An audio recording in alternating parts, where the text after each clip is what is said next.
This is Lisa Smith, and these are the remains of the Islamic State in Syria. They enslaved, raped and murdered. Yet as a shocked world condemned the group's brutality, she was planning to join it.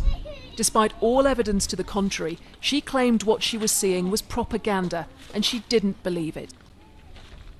I want for myself an actual caliphate, like as in a Muslim country, not like a group or a brutality group. A brutality group? Yeah.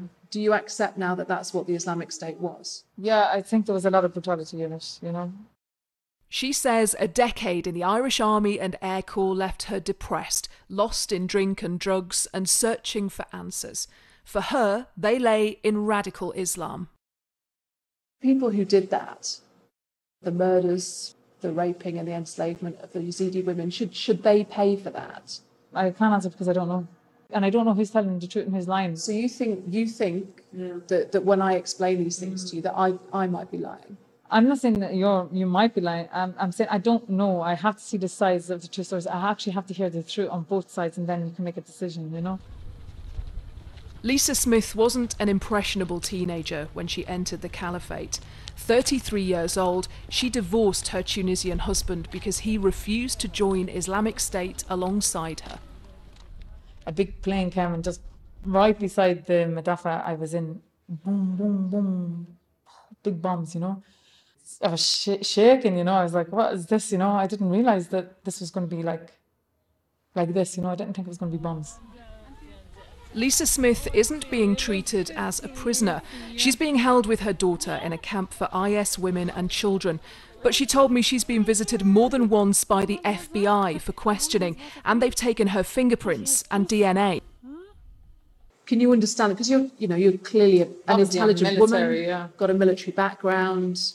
You can understand why people would think that it would be a waste for you to stay at home. Yeah, but and that's not how it works in the Islamic State. That's not how it works. Do they ask you to fight? No. Even if I wanted to go fight and I tried to fight, they wouldn't let me. And you never picked up a gun? No. I had my daughter at that time, you know. They must have asked you to. No. They don't ask you. You trained girls aged maybe 9 to 12. It's so not true. It's not true. It's so not true. So why do you think those girls, why do you think they're saying that? Because they don't just say that they learned, they say that it was you that taught them.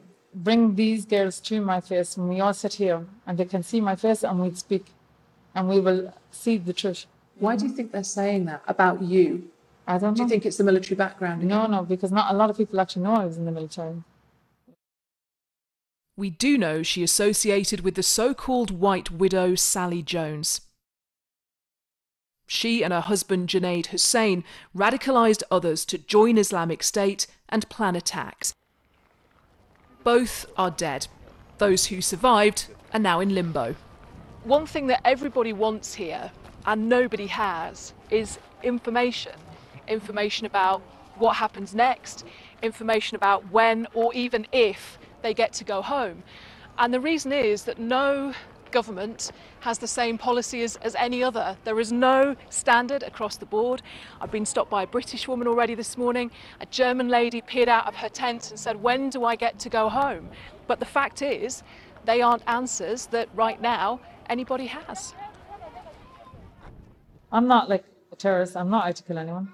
But are you a safe person to be back in Ireland? Would you go back and plan attacks on people there because you didn't agree with the life that they were living? Would you do that? No.